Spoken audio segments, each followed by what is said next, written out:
Hi, my name is David. I own and operate Country Whatnot Gardens here outside of Rochester, Indiana, which is about an hour south of the Michigan state line.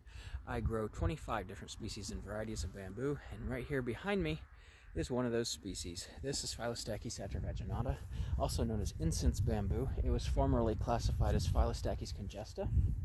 This grove is about 8 or 9 years old, and it's approximately 25 feet, let's say, by, well, it's nearly square, probably about 25 by 25. And the largest is actually right back here. And it's trying to compete with the spruce tree right back here. And it's a decent culm for the age of the bamboo. This is a larger growing species in the Phyllostachys genus. You can see, not too bad.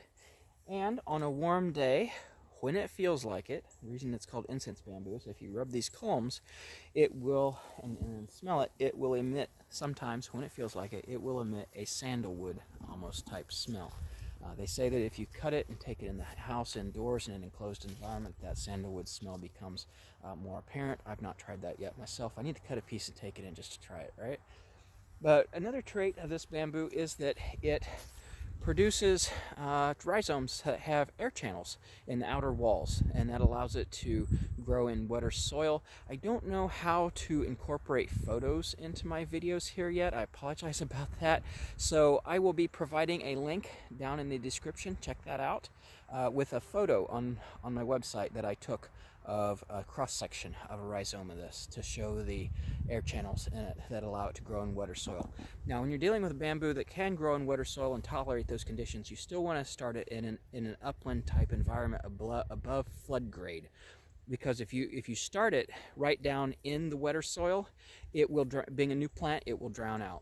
So if you start it above grade a little bit, above floodplain, and let it grow down to the wetter soil on its own, it will get down there eventually. But it needs to establish itself first on higher ground in well-draining soil, where it's not going to be flooded out.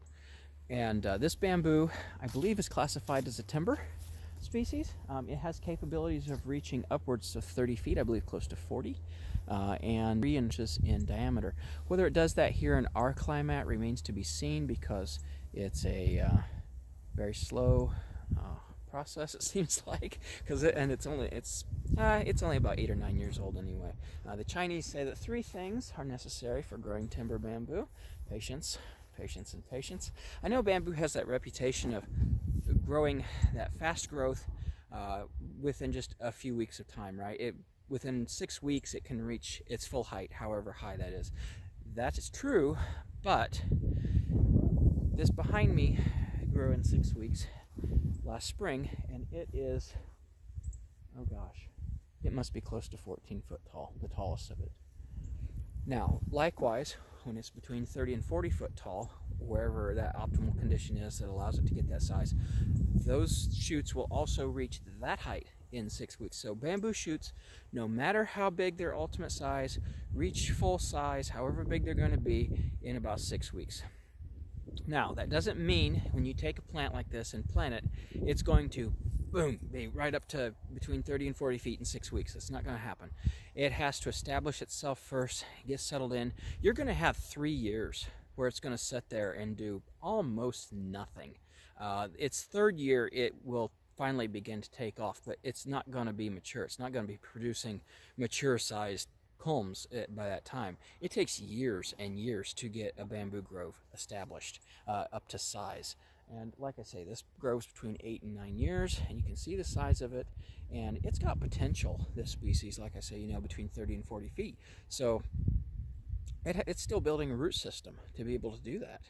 Bamboo has to build a root system to get up to the point where it's capable of producing its maximum size culms, whatever that is under the conditions where it's growing. Now, last winter, it had a few culms that did not top kill, and I don't know, let's see, right here's one of them. You can see the twig damage on it right out here at the end. You can see the new foliage that came out after it was wind burnt. right there. So whether it was location or what it was, I don't know why this particular one had culms that did not top kill, while bamboo such as species such as Phyllostachys basedii and Phyllostachys nuda, while they pretty much completely top killed. It could be because Phyllostachys parvifolia here is in a nook between woods and windbreak. And Phyllostachys nuda and basedii both have a windbreak up there by them too, but they're more susceptible from the wind cutting across because they're further down that way in the garden. So it could have been that. Windbreaks do a lot for bamboo to keep them from desiccating and freeze drying in the winter. If possible, I would suggest a windbreak. It's not necessary here in our zone, again zone 5B, but it helps. It helps a lot. And Phyllostachys parvifolia, which will be another video, also had some culms that did not top kill, but again it's on the east side of a woods. The top killing day came, I believe, in late January, and we had -9 degrees Fahrenheit with over 40-mile-an-hour winds. That was the day it top killed, because I came out here the following morning and there was the pungent, unmistakable smell of fresh hay. And bamboo, when it's top killed or dry or otherwise dried, smells exactly like hay. It's unmistakable. That's why I laugh when when I used to go to the store and look at these different soaps and things that would say bamboo scented, and it catches my eye since I grow bamboo, even though I didn't want the soap, right? It's like, oh, I gotta see what they say bamboo smells like. It smelled like the most contrived lie of bouquet of flowers you've ever smelled. And I'm like, no, that does not smell like bamboo, because bamboo is a grass, and when it's dried, it smells exactly like hay. It's unmistakable. You cannot mistake it for anything else. It's like, yeah, that's hay. That's hay, but bamboo hay, because it still smells like hay. So I laugh when somebody says they have bamboo scented this or that. It's like, yeah, it smells as good as for something the cows to eat, huh? No, it doesn't smell like bamboo, because bamboo smells like hay. But anyway, that has been a visit with Phyllostachys atrovaginata, and hopefully it will get even larger this coming spring. We'll see, and time will tell. Until the next video, thank you for stopping by. I appreciate it. Take care and have a great day. Bye.